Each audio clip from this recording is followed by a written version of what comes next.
Okay, so Sophia, for anyone following this interview, listening in or reading, for those who don't know, can you tell us a little bit about yourself, like who you are and what it is that you do?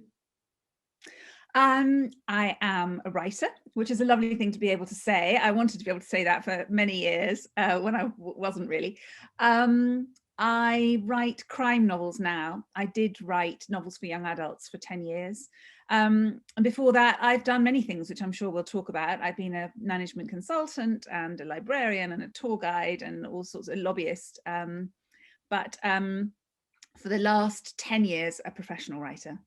Okay, that sounds like quite a fascinating and sort of almost meandering type of journey, which I'm sure we'll sort of delve into. I think to start off, what I'm really curious about is if you could just tell us a little bit about your formative years, because from what I've read up, your father was in the army, and that meant that Yeah. you travelled a lot growing up. So I'm curious about those formative years and what kind of impact they had on you and how those experiences sort of influenced and shaped you. Okay. Yeah, they shaped me a lot. So yes, my father was in the army when I was born, and I was born up in Yorkshire, and at 6 months old, we went off to Malaysia, and I was there till I was 2.5. Then we came back to the UK, and then in the course of my father's career, we never lived in West Germany, which was really unusual, but we lived in Hong Kong twice, and Berlin before the wall came down, and Norway, and lots of different places in the UK. And the result was I was used to changing my school friends, which I found incredibly difficult the first time. Daddy had two postings back to back in the UK, which meant that I was at the same school for 4 years, and I made really, really good friends, and I was always getting in trouble for talking, and it was lovely. And then when I was 7, so the school must have been sort of, a bit of a nursery school as well. But when I was 7, it was announced that he was going off to Hong Kong, and I didn't even know where that was. I remember my headmistress showed me on a globe, and I was horrified. It was the other side of the world. And I was going to be without my cat, which was the most important thing, without my aunt, not my cousins, my grandmother, and my school friends. And I found the first 6 months out there very difficult. We lived in a bungalow on the side of a misty mountain, and I went to a very big school instead of a very small one. And uh, there were a local library came round. It was like an ice cream van with books in it, and it came round about once a month or once a fortnight. My mother would take me, and we would just get out all the books we were allowed and read them. And that's when I really first got an inkling that I might like to be a writer, because I just lost myself in books. My mother let me read whatever I wanted. And I ultimately learned that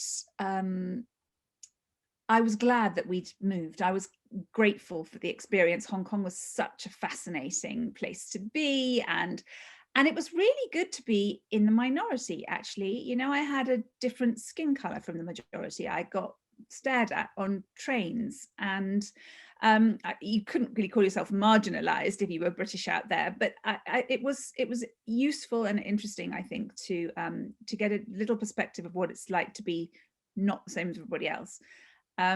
So lots of interesting things came out of it. And on my travels since, there are all the places that we live, but also I studied French and Italian at university, and I traveled a lot for my language degrees.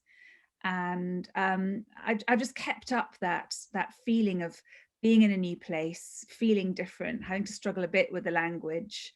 And it's made me a very observant person. I think I'm always fascinated by other cultures and what's going on. So yes, it really laid down all sorts of things that have been currents of the rest of my life, really. Okay, and what's interesting is, from having read about you online, it was clear to me that you did some traveling, but I wasn't ready for that answer that you just gave, where it seems like it was so extensive. What I'm Yeah. curious about is, immersing yourself into so many of those different worlds, and then, like you said, being a really keen observer. Do you think that played a role then in your ability to draw upon, like having a wider vocabulary to draw upon when you create the worlds in your books? I do think that, yes, I think it's been tremendously helpful. Just not taking things for granted that, everything is just the way it is, but having seen things done in different ways in different places. I think it's interesting. I find so many of the artists that I know, be they writers or dancers or pop singers or all sorts of things, but people who create, had something happen to them in their childhood, often an illness, or a dislocation like mine, or a death in the family, and something that made them a bit introspective for a while, and that later comes out in their art. I do find it really fascinating. The oddest example to me is Tom Jones, the Welsh singer that people throw their knickers at, and he had something like glandular fever for when he was a teenager, and he'd spent sort of 6 months a year in bed watching all his old school friends kind of walking up and down in front of the house, including the girl that he had his eye on, who I think he later married. But he had that time of being different and separate, and I think he found that informed what he did later on and the way he thought about himself. It's really interesting. I try and reassure when I visit schools and things, sort of offer general reassurance to students that if they have undergone a trauma that they think is holding them back, it might be now, but at some point later in their life, it might actually push them forwards in interesting ways that they can't really imagine yet. It's really, really fascinating, because I remember, and I'm not trying to make this about myself, but it's interesting because again, yeah. I don't want to use the word aspiring writer because I write, but I'm also, a writer hoping to get my work out at some point. And I remember talking to this artist who's now deceased, sadly, from COVID. He's an artist called Ty. And I remember talking to him, and he spoke to me about certain inflection points in my life and trauma. And what he said to me really chimes in with what you're saying, which was, he said that, this thing that hurts or that you reflect upon, he said, actually, what you fail to realize is this is potentially your lottery ticket. Yeah, it's strange, but absolutely. Yes, it's weird how it can emerge in new ways if you learn how to use it. And different, but another thing that I've observed, my first main character was very heavily dyslexic, and I became very interested in dyslexia in schools as well. Similar thing in that kids who are very dyslexic undoubtedly suffer in a typical school environment because it's not designed for them, and they find it very hard. But it's astonishing again how many of them become artists later on, and I don't see that as remotely coincidental. And that the left brain, or whatever it is that just doesn't chime in with the school environment, just as soon as you let them go after school, it can be a hugely creative, powerful side of their lives if they can just hang on until then. So yeah, it's interesting that the kids who seem to have all the advantages in the later years of school, I think, are often the ones who suffer later because things came too easy to them. Those of us who had to struggle a bit can do better later on in life. No, it's fascinating, because building on your observation about dyslexia, if you look at other neurodiverse conditions like ADHD and autism, it's a similar story. Like if you look at, say, actors, writers, they're very disproportionately represented by people with ADHD. And we also see that within autism, that people end up flourishing once they're outside of those conventional educational backgrounds. Yes. So that's one of the things I wanted to sort of ask was, that work that you do where you go into schools and sort of talk to kids, do you actually find yourself ending up having to address children with, for want of a better phrase, we call them learning disabilities, or, basically children who are slightly different? I haven't done that very much. But usually I've been brought in, as most children's writers are, to talk to really big assemblies of people, or full classes. But it is something that's always interested me, and it is something I'd like to do. And I'm interested in what you're saying about ADHD as well, because I absolutely agree that it's a similar thing. I remember one of the greatest extreme climbers in America was saying he was a nightmare at school. Teachers didn't like him. He couldn't learn anything. He just constantly needed to be on the move. But as soon as he didn't have to sit in the classroom all day, he became one of the greatest sort of exploratory climbers of his generation. He just needed to be in the right environment. And what fascinates me is, to do what he did and stay alive, he had to be incredibly disciplined. On a mountain, he was hugely disciplined. In a classroom, it just didn't work. Well, I'm always thinking you just need to be in the right environment, really, to find yourself. Yeah, no, and there are reasons for that. So obviously, some of what guides me talking about ADHD and autism is I was going to say I'm 39, but I turned 40 2 days ago, so I still haven't adjusted. Congratulations. Thank you. It's So a good decade. I haven't adjusted quite yet, but basically in the last year, age 39, that's when I got diagnosed with autism and very severe ADHD.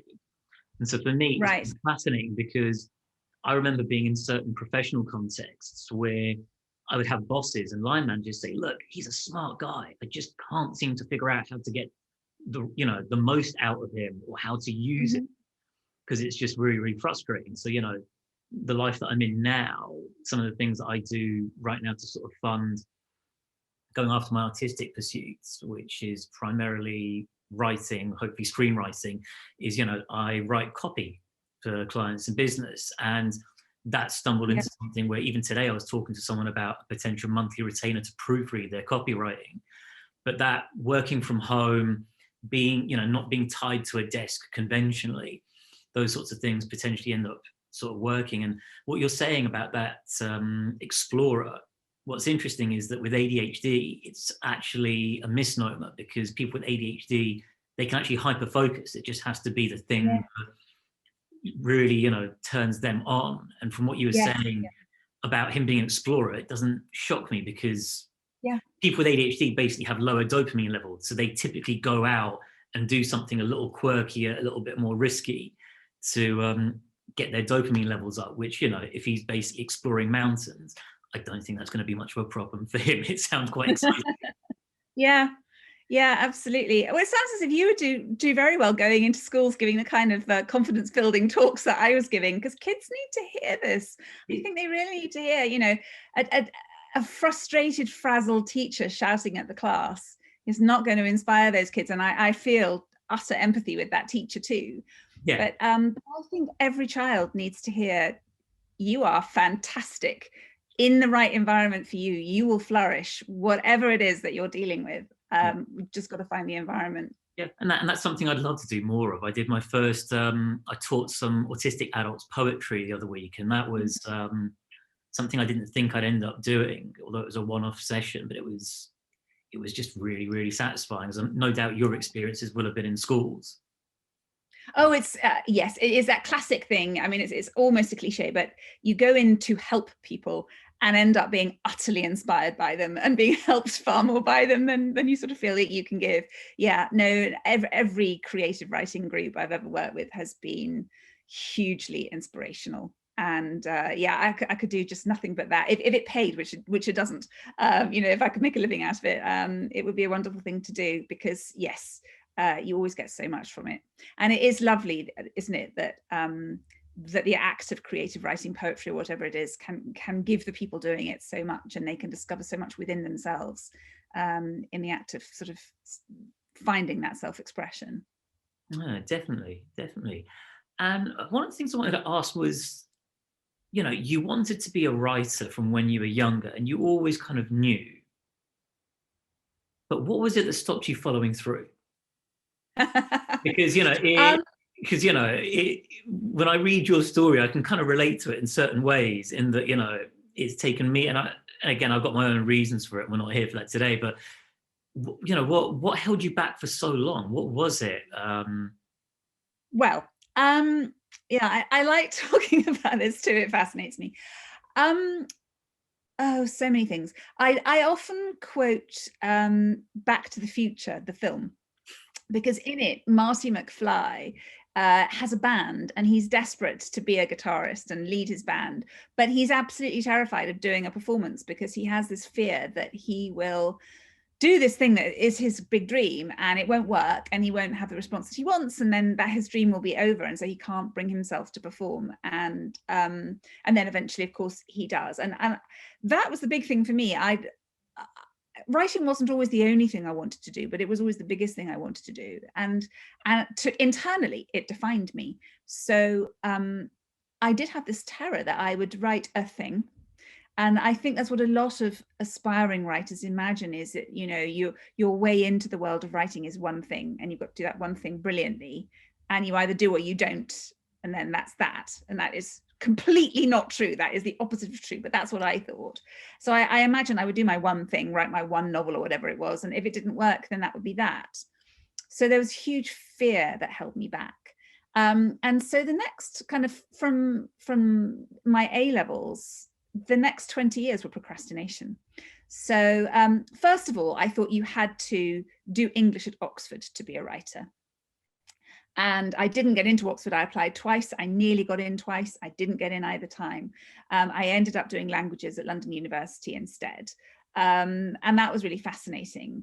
And then I knew that I wanted to do a PhD. Again, I was too scared to do a creative writing course. There was one that I really wanted to do at the University of East Anglia, which is a really famous course that was run by Malcolm Bradbury at the time.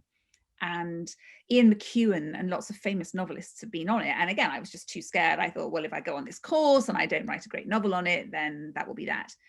So I ended up doing a PhD in Italian literature instead. So I was studying somebody else's writing rather than doing my own.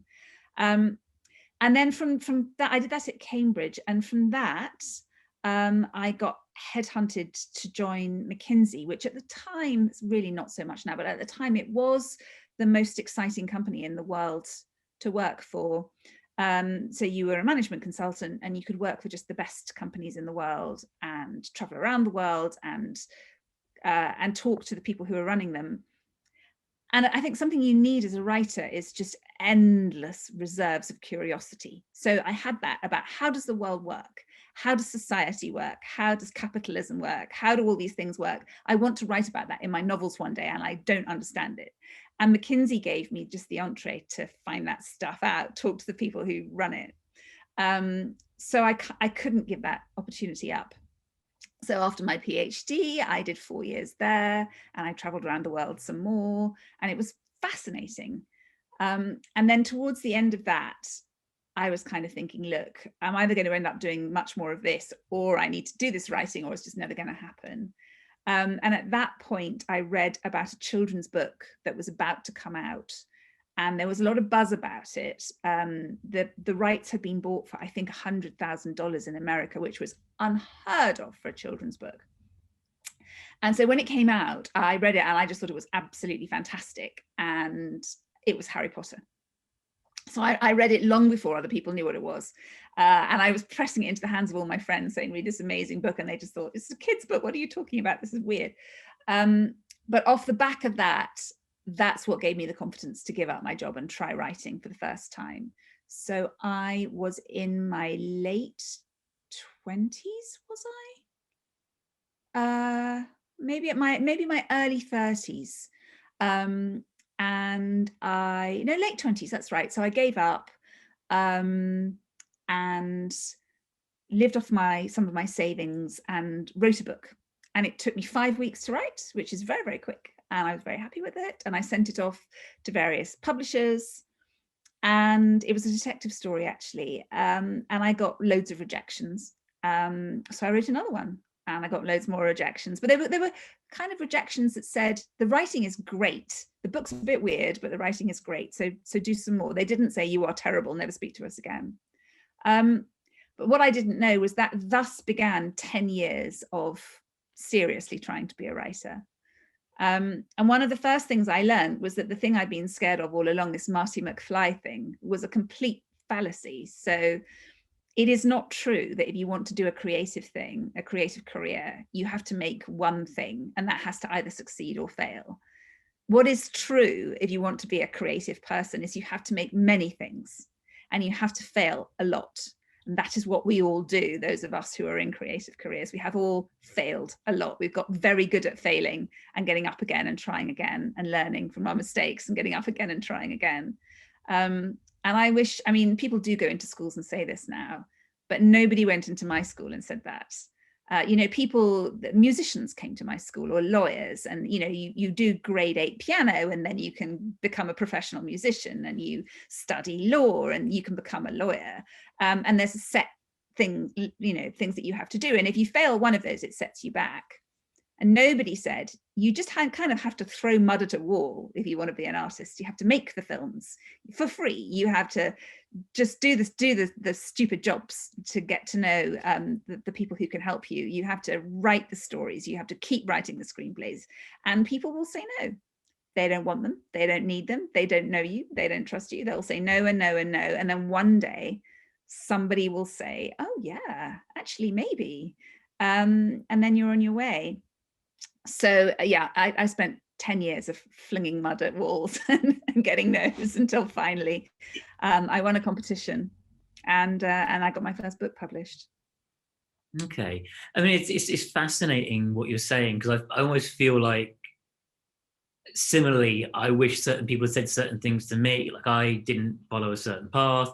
And I think what I realize now is, as long as I can just do bits and pieces to sustain myself materially, my job is just to basically survive while I keep making more and more stuff until either someone notices or if I keep getting better and stuff. But it's not something that anyone tells you, because obviously that unsexy journey is not one that actually gets taught. Like, you're not actually taught that in many ways being a creative is also it's almost like being a laborer. It is almost like being a laborer. It's hard work. You have to sit down in the morning and just do it, and it doesn't pay very well usually. And we keep hearing the stories of the people, of the exceptions, don't we? So we hear the stories of the people who make $1 million, or the people who get $1 million contract, or the J.K. Rowlings, and the people who it seems to be easy for. And the reason those stories are told is because they're the exceptions, but the rest of us find it difficult and take huge risks. Mm-hmm. I mean, I think that is something that I take for granted. I always took for granted, which is I was prepared to live in a smaller house or apartment than my friends, and wear older clothes than my friends, and drive an older car or no car, and not go on holiday when they went on holiday, because I wanted to do something that just didn't pay very well. And that, to me, that was just so obvious that I just did that.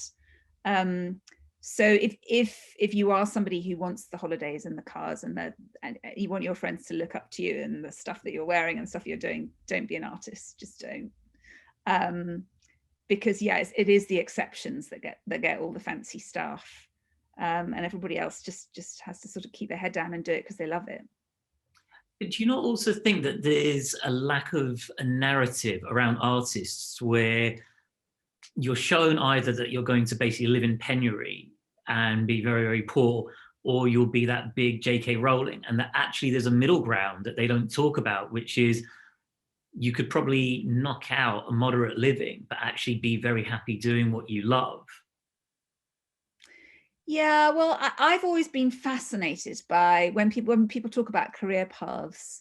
I'm not sure this has ever changed. I was aware of it at the time, is how often when children, when young people are discussing careers, do they discuss happiness? What makes you happy? What level of income do you need? What sacrifices are you prepared to make?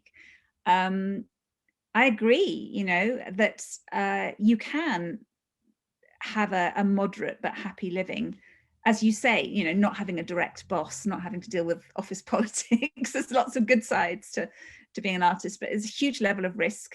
And sometimes, 2 essential contracts will just fall through or something, or you just won't get them. And then what do you do? It's really helpful to have a side job that just regularly brings in money. I would suggest to somebody who wants to be a writer, learn massage, or learn nail technology, or learn tour guiding, or learn something that keep you going in those other times. I think our overall conversation should be what makes you happy, and what lifestyles, what careers can fit with that. Because I think potentially the way forward for like 21st century creatives is having almost like a portfolio of skills, and being not necessarily entrepreneurs, but being entrepreneurial, where you can at least keep, because to be able to keep pursuing art, you just need to keep having that roof over your head, and you need to be able to eat. But it's an interesting conversation around happiness, and this is not me trying to critique or throw shade, but part of my past, and you'll probably be familiar with some of these names, having worked at McKinsey, But during my own circuitous path to being an artist, I went and pursued an MBA at London Business School. Yeah. You know, I came from an Asian family, so it was kind of like, okay, brilliant. Our son's going to go do a master's, he'll go earn lots of money. And what was crazy was, even when I was at business school, I was like, oh no, but I find these startups more interesting. I find these startups more interesting. So I didn't end up going and working at McKinsey. And, you know, that's another story, that sometimes those startups aren't quite what they portray themselves to be. They're trying to be the next big thing.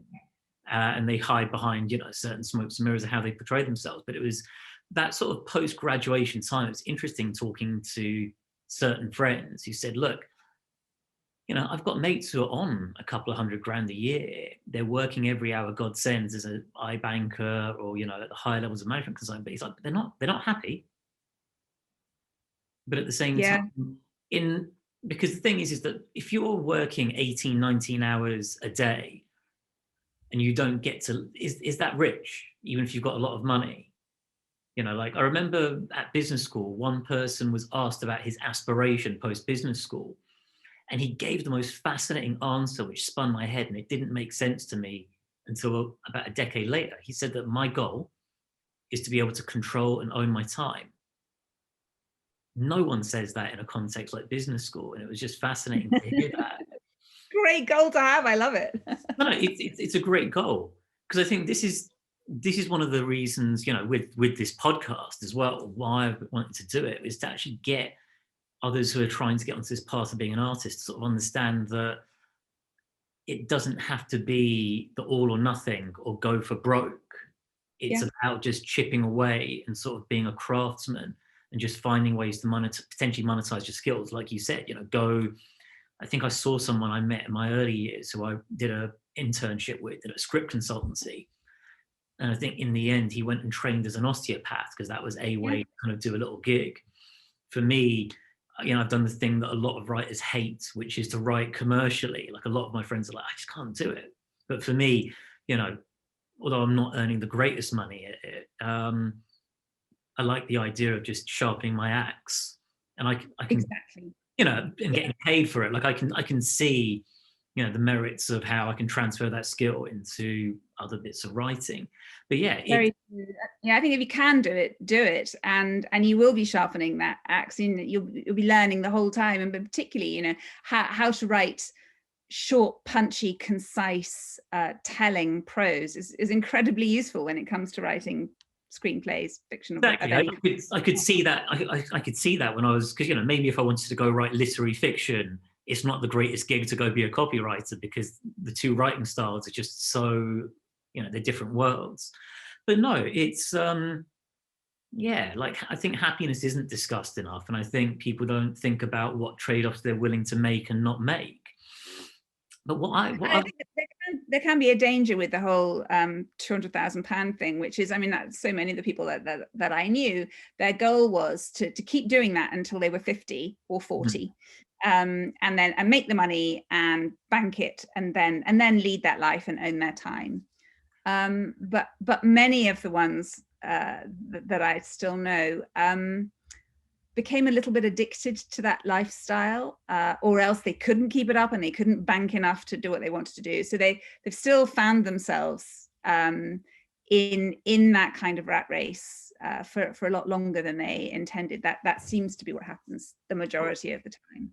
And it's interesting you say that, because I was having a conversation with a friend of mine who's a young adult novelist, a YA author, who one of his first paid writing gigs was, he was a staff writer for I won't mention the name, but it was a soap during the daytime set in the Midlands that no longer runs, so you might be able to narrow down which one I'm talking about. Yeah.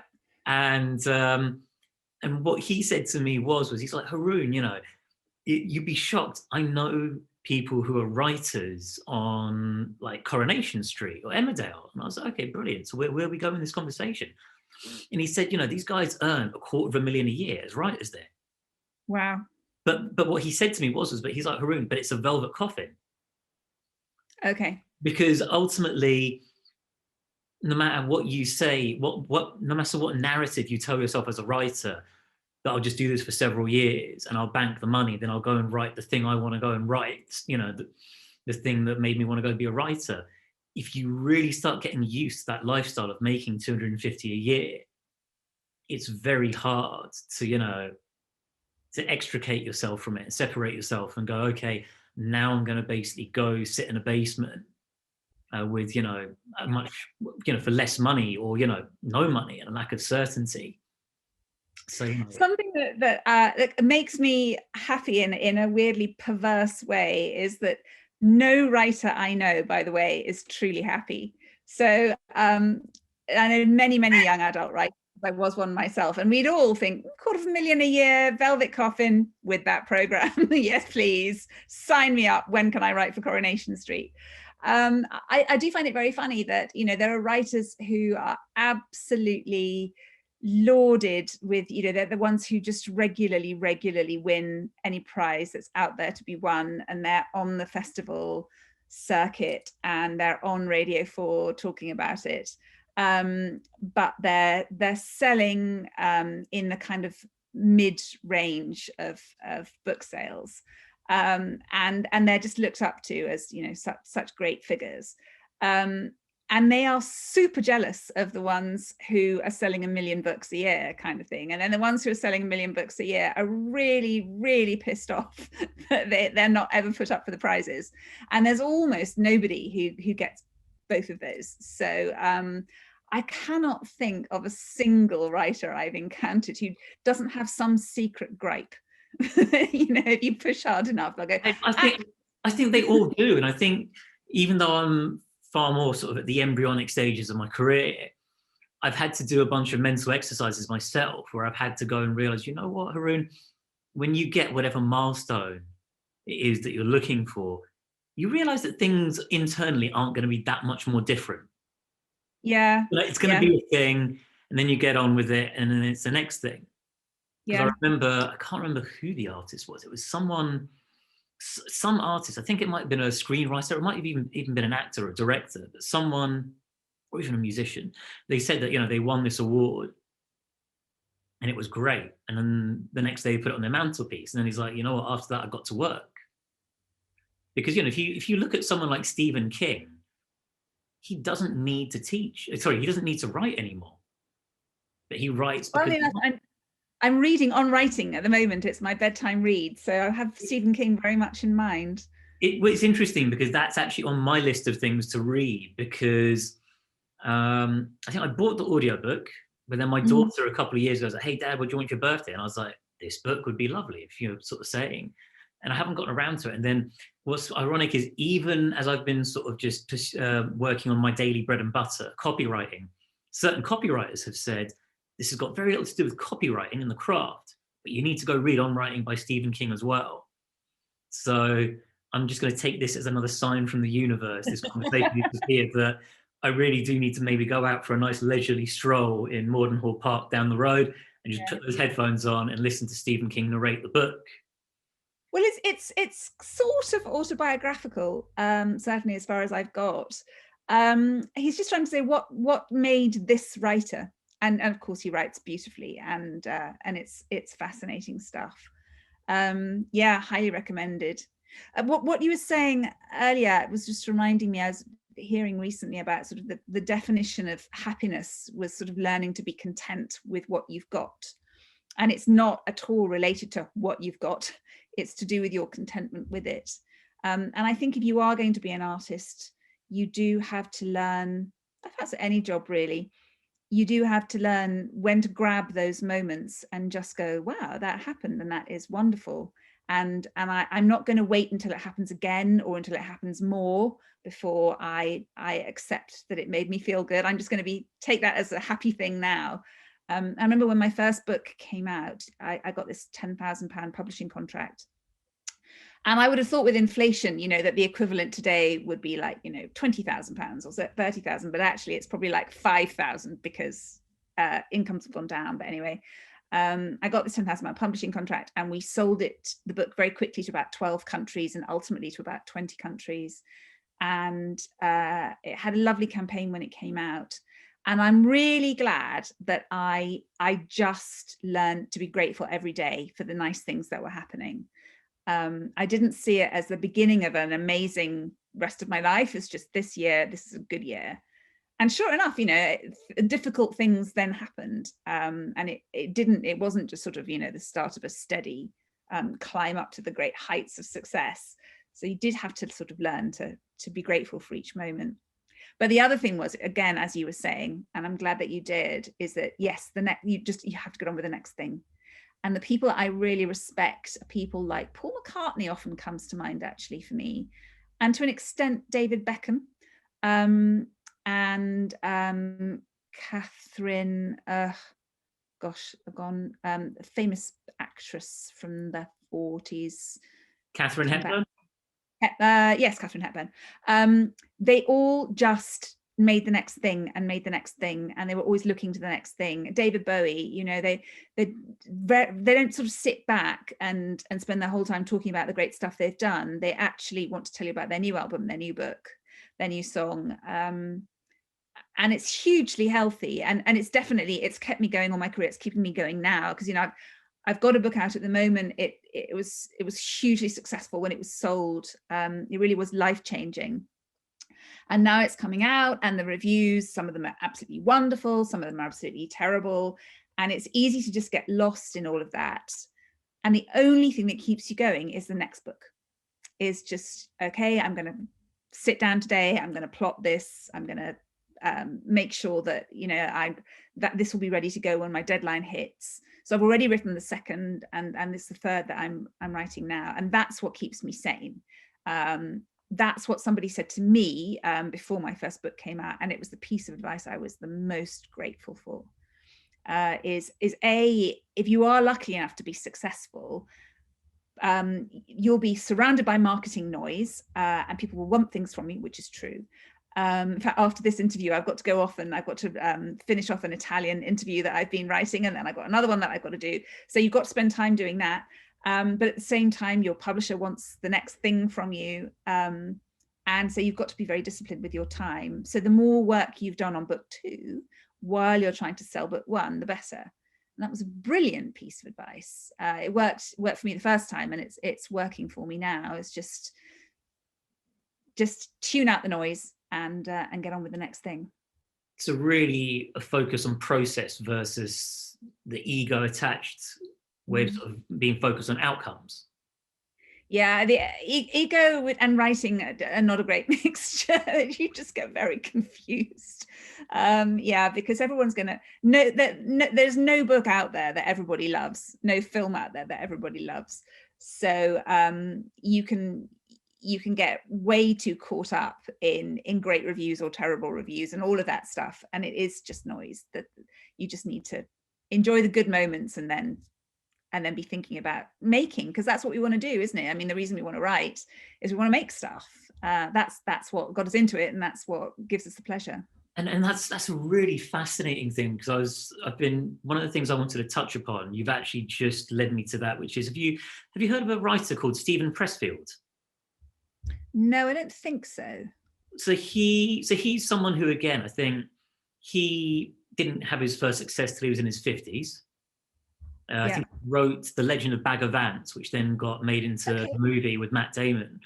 And he has this famous book now, which is quoted by musicians, actors, entrepreneurs. It's called The War of Art. Right. And he talks. It's a fascinating book, because I think he's atheist, but at the same time he talks very spiritually about the muse and about this magical force called resistance, which is the thing that is basically stopping you from going and doing the work, and you have to battle against resistance because you're never going to feel like doing everything every day. And early on in the book, he has like a list of like, what are your motivations for like being a writer or an artist or whatever it is you're doing. But I think he tries to sort of distill this lesson through the lens of writing. And there's a whole bunch of things like, it'll make me feel better, or I'll show that teacher that told me I was no good. I want to be famous. I want to be rich. And then like the final on this multiple choice set of answers is, I want to write because I have no choice, because ultimately it's just a thing that I can't stop doing. It's a compulsion. And I think that's kind of what it comes down to, you know. Yeah, I think Make for real writers, it does. I found in my McKinsey years and the years leading up to that, I would be very tired because I would have all these stories stacking up in my head, like airplanes coming, waiting to land, and they couldn't land and they couldn't land because didn't have time to write them down. And I didn't know how to write them down really. And my brain would just be full of all these stories, and it was exhausting carrying them around with me. And I needed to get them down on paper. And also, as I say, that I just felt deep in my soul that I was a writer, and I wanted to have it on my passport. Such a big day when it could be. And I wanted, when people said, what do you do? I wanted to be able to say I'm a writer, and for that to mean something, because of course the first thing somebody says is, what have you written? And then be able to say, well, this thing, which by the way, is never very satisfying. I mean, there must be about 3 writers in the world, and Stephen King might be one of them, where somebody says, what have you written? And you say what it is, and they go, oh yeah, I know what you mean. Almost always what happens, whatever stage you're at, is yeah, I'm a writer, oh, what have you written? And you say it, and they go, oh really, has that been published yet? Neil Gaiman told a lovely story that he had 4 books in the New York Times bestseller list at one point. And he was flying first class back to London from New York, and he sat next to this woman, and she said, what do you do? And he said, oh, I'm a writer. And she didn't really talk about it much. And as he was getting off the plane, she sort of tapped him on the shoulder and said, good luck with the writing. If you keep at it, you might get published one day. So I do find it very reassuring that, so, if you are writing, anyone listening to this, and whether or not you've been published, and somebody's asking you, what do you do? You say, I'm a writer. You talk about the thing that you've written. And they say, oh, have you been published yet? They would be asking you that, if you were pretty much anybody on the bestseller list. So just welcome to the world of being a writer. You always just have to put a very polite face on and describe what it's like, because that's just what we all have to do. No, it's great. And again, you said something about when you were at McKinsey and you had all these stories in your mind, you were very tired. For those who are listening, can you talk to us a little bit about what you think the potential cost is to oneself of carrying latent and unexpressed creativity? Because I personally don't think it's benign. Yeah, well, it wasn't for me. I only know of people who get a real sort of soul deep sense of satisfaction from sharing those things that are inside. I mean, I don't think any of us are ever satisfied with the way we've expressed them. But just the act of getting them out there and down there is such an important thing to do. And ideally finding a community that you can share it with. You listen to them sharing their things, they listen to you sharing your things. Yeah. Yeah, I mean, there are so many people who are walking around carrying this with them and not getting it out there. I can't believe it's doing them any good. I do agree. Whatever happens to it, I don't think that it's the natural process is always you write it, it gets published, other people read it, it gets famous. It's not about that. It's about you write it, you come to understand it a bit better. It goes from being something that's worrying inside of you to something that is art. And then it doesn't matter so much what happens to it after that, really. And move on to the next piece, like you said. Yeah, exactly. Yeah, you move on to the next piece, and that other piece, maybe it resonates with other people, maybe it doesn't, but that isn't really what it was all about. Because we saw that with Bernardine Evaristo, who won, she's a joint winner of the Booker Prize. Yeah. When you actually now dig into her past, she'd just been chipping away for at least 2 decades. Mm-hmm. And that success didn't necessarily have to happen. It happened, fortunately for her. Absolutely. It didn't have to happen. And for every Bernardine that it did ultimately happen to, there are 200 Bernardines doing a similar thing that it hasn't happened to. It's all about the doing of it. I mean, I know that my fellow writers who also teach writing say that to call yourself a writer, all you have to do is write. I'm a bit tougher, actually. I do quote Neil Gaiman and say finish things. So I say, to call yourself a writer, you have to be a writer who occasionally finishes things, because almost everybody has bits and pieces and starts in notebooks or under the bed or on their computer or something. But define finishing, because technically you can finish blog posts and publish them. Yeah, that counts as finishing. That counts. Okay, so what you're saying Yeah. is that your bar for someone who writes is someone who at least tries to let go of that and share it with the world in some form or other. Not even that. It's to write a thing that has a beginning, a middle, and an end to get to the end. It can be, you've written 10 stories that you've never shown anyone, but they are all complete. Then you're totally a writer in my book. But if you've written 20, but you always get to the middle and then you don't know what to do and then you give up and do something else, then you're still an aspiring writer, because the art of finishing things is part of the art of being a writer.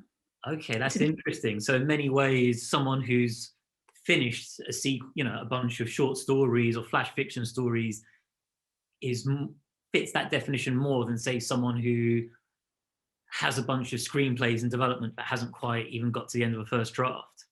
Utterly, yeah. To me, that's it. I'm not contesting that. It's a fascinating definition. Yeah. I mean, I don't claim that lots of people would agree with me on this. I feel just it's a really personal opinion of mine, but you've absolutely described my idea of a writer versus a not quite there yet. I'm sure if we put 5 writers in a room with us just now, we would probably end up with 12 different opinions on the same topic. So couldn't agree more. Yeah, that's why in my podcast I love talking to fellow writers, because I like it when we disagree. I think it's extremely healthy. Somebody will say, this is how you do a plot, this is how you make a character, this is how you do the writing process. And I'll go, no, it's not mine. And I think that's great to hear. No, great. And this is something I wanted to ask you about, was you have a podcast. I don't know if it's still running, but it was one where you talk about getting published. So I'm just curious, what motivated you to want to basically start that podcast? So it's called Pre-Published. And funnily enough, I'm recording another interview for it at the end of this week. So there'll be a new season out shortly. What did I want to do?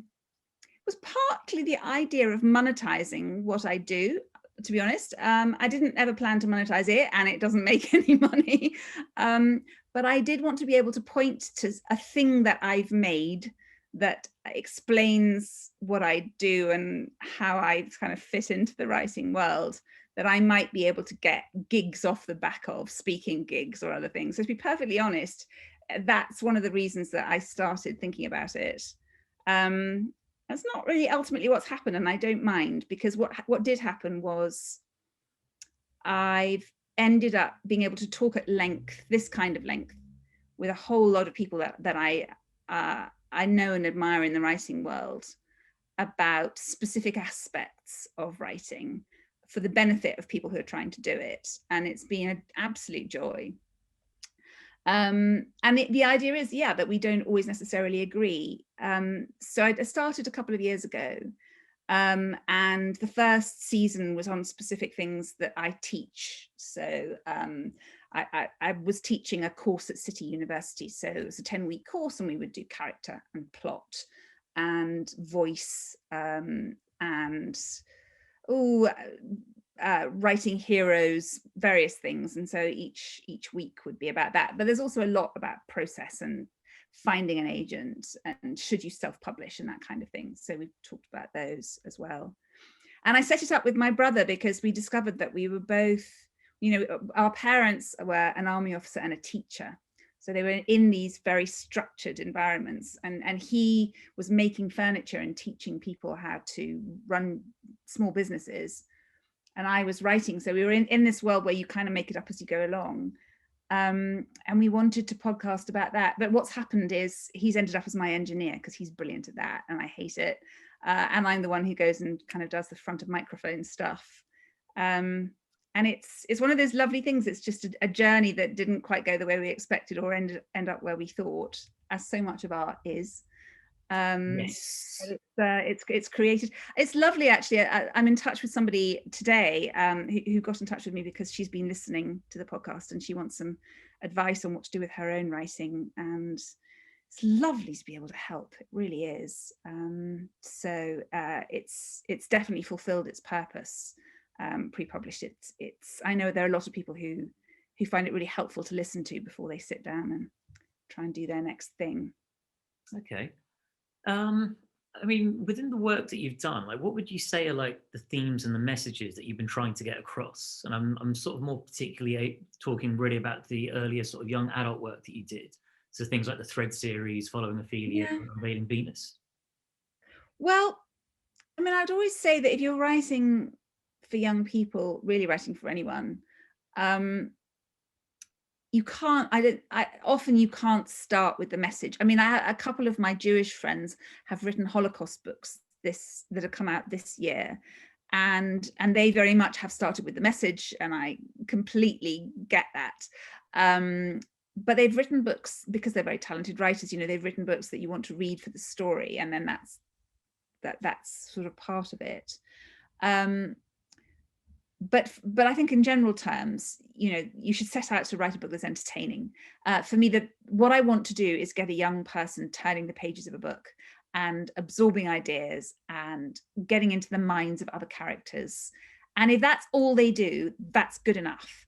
Just the act of reading increases your empathy. It makes you more likely to get through interviews, get better jobs, get better places at university, because you're better at head hopping than somebody who doesn't read. So my big thing, I think, was just getting young people reading and keeping them reading from primary school to secondary school, because that's where we lose a lot of our readers. A lot of kids in year 6 are great readers, and in year 7 that's still okay. Year 8, year 9, they've got other things to do, they're busy, and their reading can fall through the floor, and those were the kids that I was trying to keep. But within that, I was interested in writing about the fashion world and the ethics of it, and fast fashion, and child labor, and our responsibility as consumers to look out for that. And then I wrote about cyberbullying, things I was worried that might affect my own children, made their way into my writing. And then readers got in touch with me and suggested ideas. So one of my more successful books, The Look, was about a girl who becomes a model.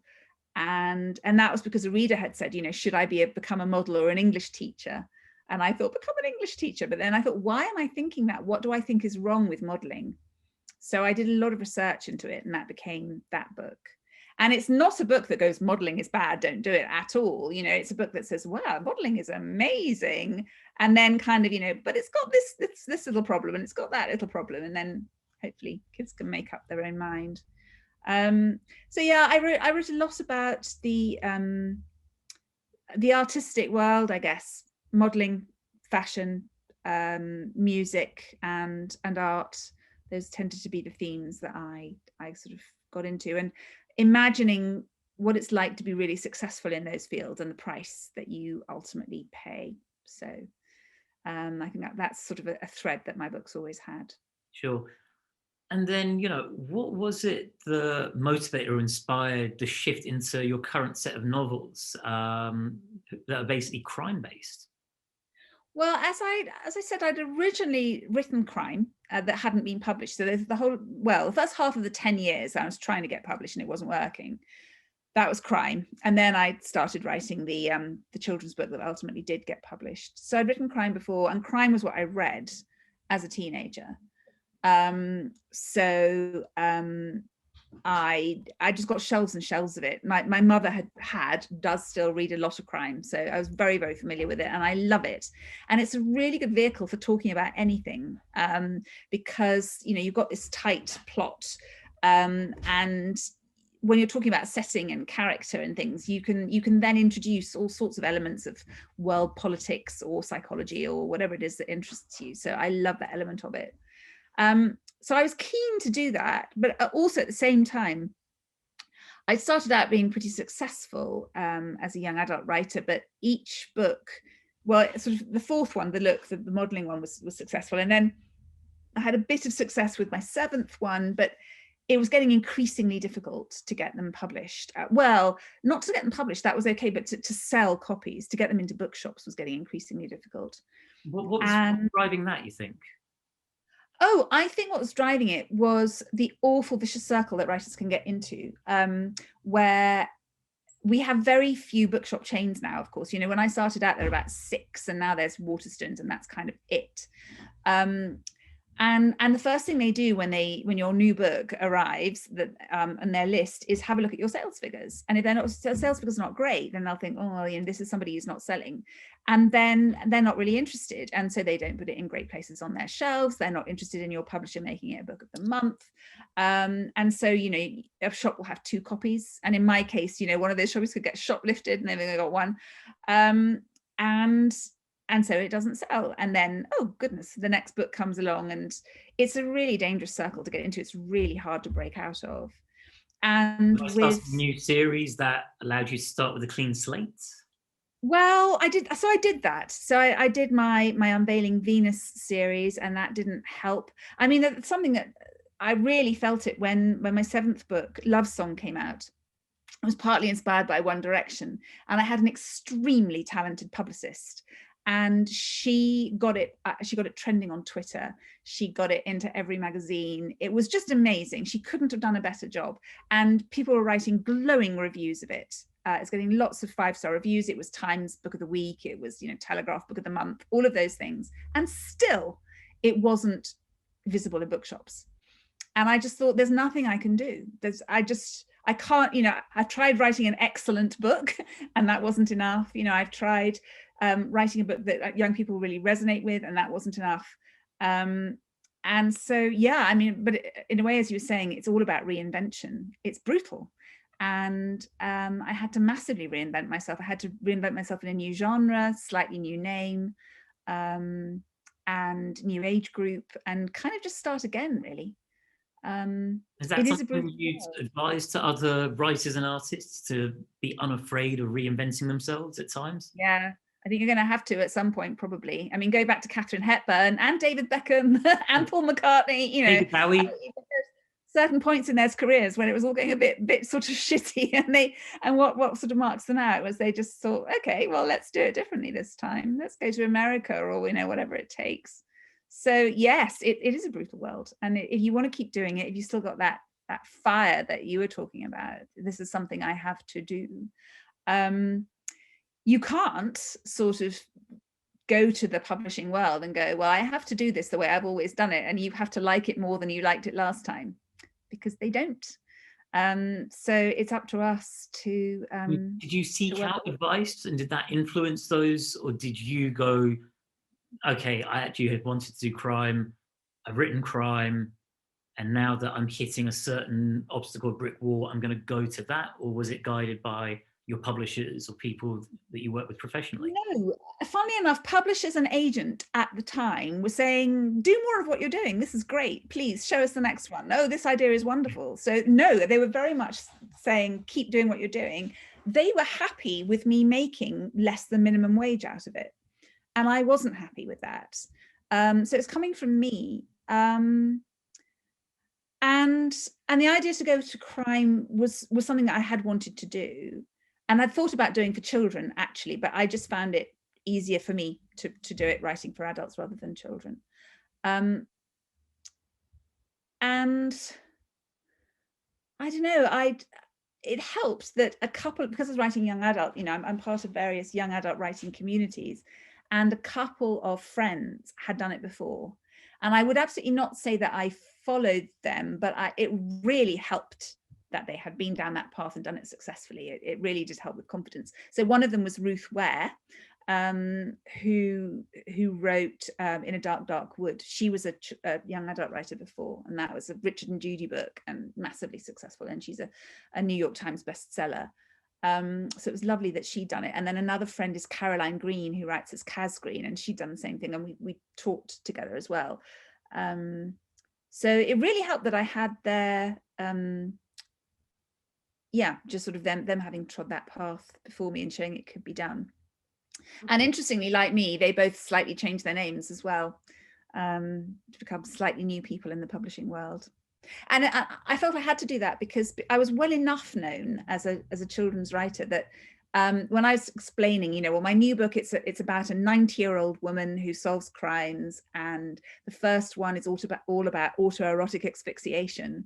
And people would say, oh, so what age group are you writing for now? It was like, of course, it's an adult's book. But people just assumed I was still writing for teenagers. So changing my name, I think, helped just sort of go, no, it's different, it's new. Yeah. And it's interesting when you give the examples of like the Catherine Hepburns, the David Bowies, the Paul McCartneys, and so forth, their willingness to reinvent themselves, is that all these people you've referenced are people who have incredible work ethics. Yeah. Because, you know, it's very trendy to trash Paul McCartney now, but the reality is that he just keeps getting on and making stuff, which is kind of what we're supposed to do. He can't help it, can he? Yeah, he just, you know, but also I respect the fact that he seems to be very unaffected by what people think. And I didn't used to think this, because when I was young, I mean, I was, you know, a complete snob. So, you know, I would trash on a lot of people, whereas I think, you know, the wisdom of age has made me just look at things so differently, to be like, no, actually, these are the guys that they're just getting on with it. They're doing all right.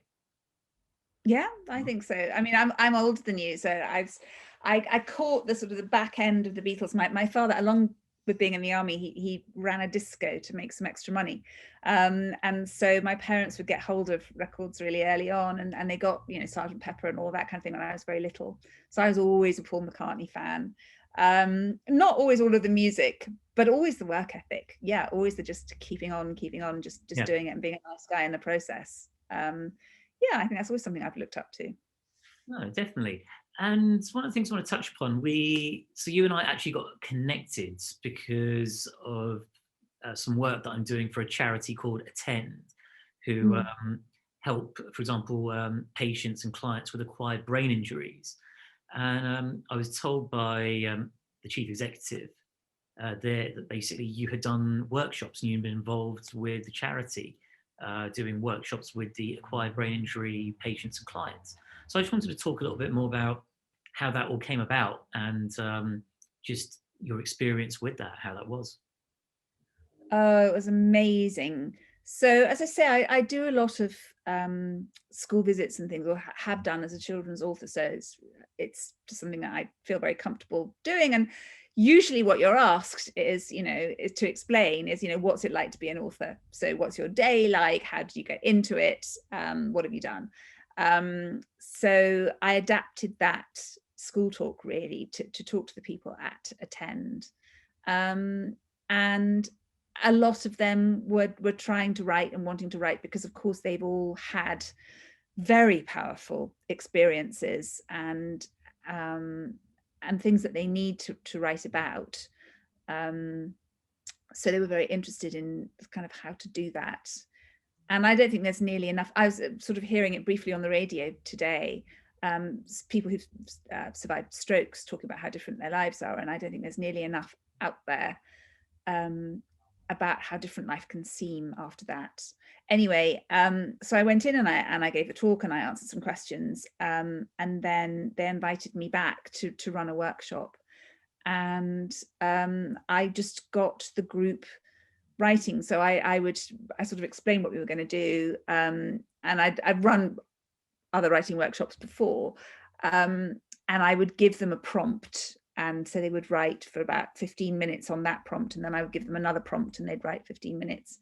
And it is this business of me being sort of tough love, you know, is you've got to keep writing. I'm not going to let you not write because you're not feeling inspired, because we all have those moments. You've got to come up with something. So I think a lot of people started, I mean, it was, you know, a group of people who wanted to be there. And I think a lot of them started feeling very intimidated by the blank page.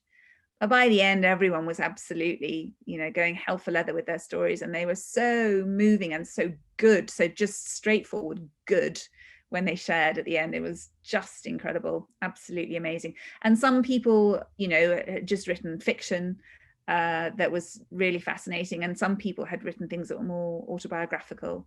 And I would do that again in a heartbeat. It was was lovely to be among them. It really was.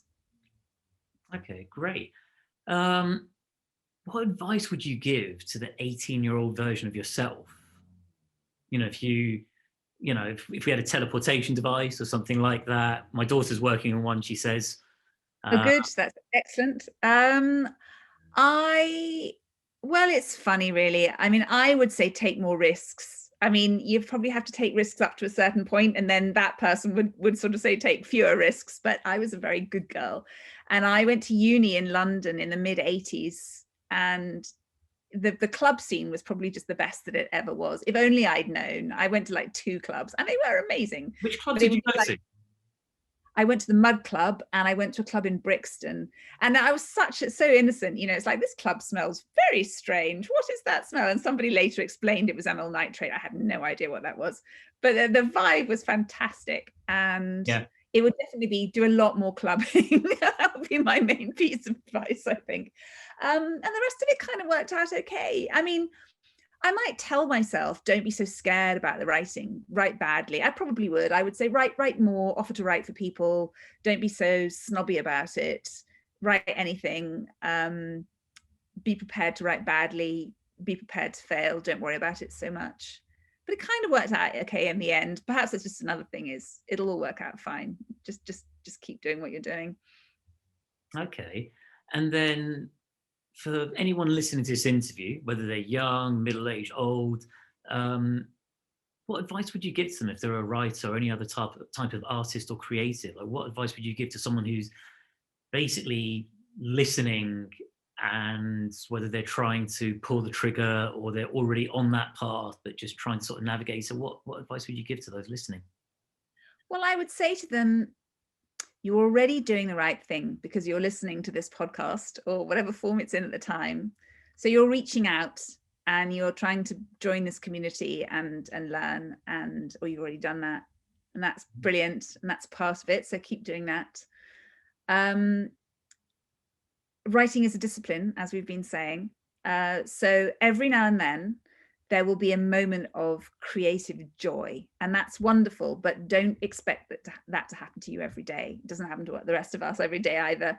So a lot of it will just be bum on seat. So find a space, find a time, make it a regular thing if you can. Doesn't matter if it's literally 5 minutes, bum on seat every day and do some writing. And every now and again, try and finish something, because the art of finishing things is an art in its own right, and that's something that you need to learn. And then just keep going. And you'll probably be asking yourself, when will I know if what I'm writing is good enough? And that's all about finding communities of fellow writers and sharing and learning from them. So it is a question of kind of reaching out and finding people you trust to share your work with and taking it from there. Okay. And coming towards sort of almost wrap-up time, what keeps you up at night as a writer, whether that's out of excitement or anxiety or anything that sits on the spectrum in between those two extreme poles? Well, I had perimenopausal anxiety, I put this down as. So any woman going into her 40s will find that she suddenly lies awake at night a lot thinking about stuff, and she will think that it is because of her writing or her career or her children or world politics or the pandemic or something, but actually a lot of it is hormonal. So one of the things that I have learned as an ex-perimenopausal woman is not to lie awake at night. I just had to find mechanisms to not let those thoughts keep me awake. So basically, there are no writing thoughts that keep me awake. The ones that would, if I let them, would be around making sure the next book is as good as it can be, and am I meeting the right sort of set of expectations, and am I meeting deadlines, and all of that kind of thing. But I think the best thing to do really is to worry about those things in the moment that you set aside for the writing, and then just enjoy the rest of your life. Okay. And then I think penultimate question, I think. 3 albums and 3 movies that you absolutely love and adore and could not do without. Like Okay. if you're a bit low, or you just need that inspiration or stimulation, what are the, it doesn't even have to be the top three, but just three that just come into your mind where you're just like, they're always in the canon of things that you love coming back to. Well, I was an 80s girl. So ABBA will probably always do that for me because I just danced around to ABBA for so much as a child. Um, and Ian Dury and the Blockheads, actually, which my father introduced me to. I mean, the idea of a major, as he was at the time in the British Army, singing Ian Dury and the Blockheads as we ski down a mountain has just had to be seen to be believed. So Ian Dury is always good for that. And actually, this is not, I wouldn't say it's in my top 10, but it's very special when I hear it. Somebody was referring to it recently as Mika. I remember holidays with the kids just driving around in the sun, listening to Mika on the car stereo. An artist, or is that an album? Sorry? Is that an artist or Artist. Yeah, I can't remember the name of the album now, but it was in the how's it spelled? No, mid 2000s. Mika. And it's just very, very happy pop music. Highly, highly recommended. Right. So I can't think, was he French or Italian? Some sort of continental European, I think he is. But that was very awesome. So yeah, I recommend all of those for sort of happiness and inspiration.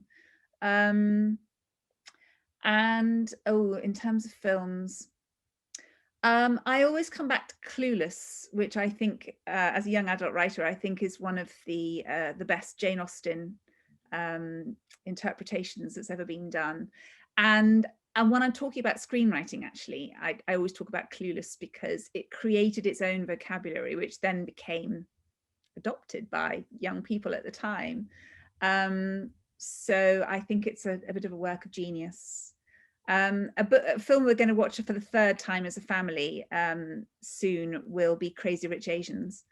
And again, I can't help but bringing a writer's kind of lens to this. But what I love about Crazy Rich Asians is it's a rom-com, but it really does new things. It's not just a color by numbers. It really introduces, I think, cultural elements in ways that Hollywood hadn't done before, that were really fascinating. So ultimately, the love story between the couple is never in doubt. It's the love story between the girl and the boy's family that's in doubt. And that, I think, is a really fascinating thing. And I love it.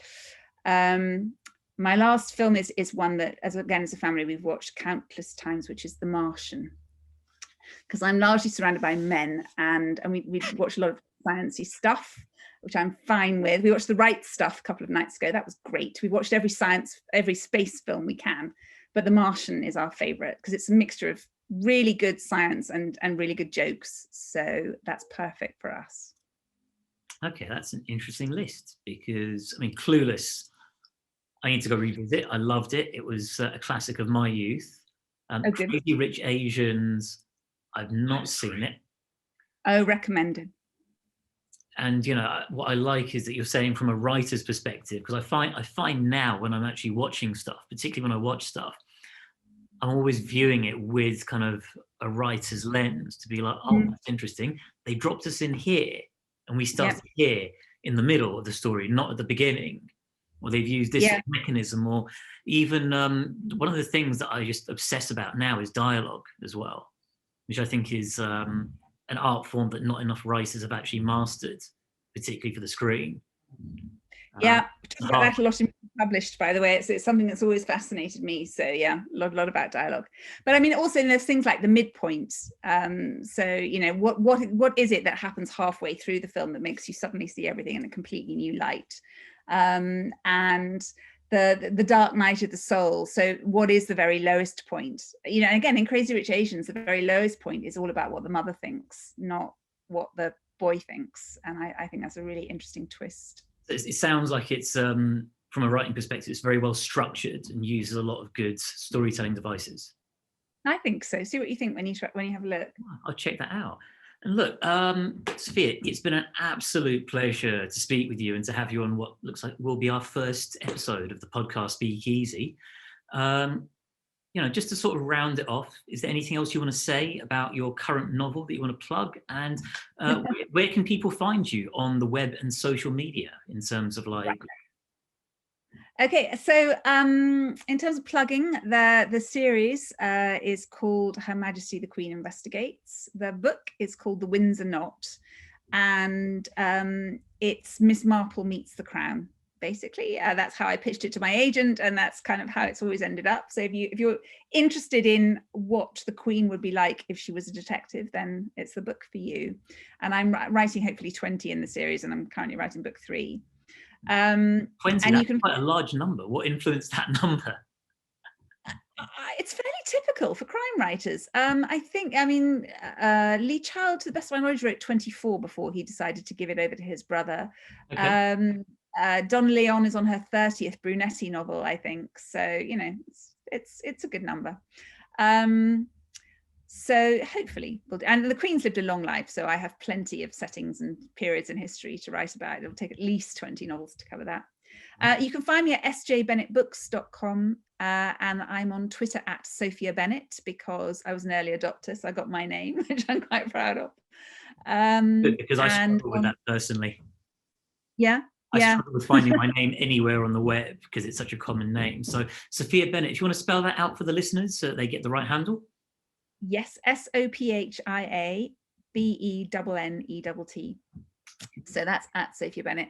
And on Instagram, I am Sophia Bennett _writer. Okay, perfect. Brilliant. Well, look, Sophia, thank you ever so much just for your time today. It's been really great just hearing about your journey. And what I hope is that, maybe in a couple of novels' time, as that journey evolves of the Queen solving crimes, perhaps we can get you back on again just to see what you've been up to and how things have, evolved and unfolded between now and then.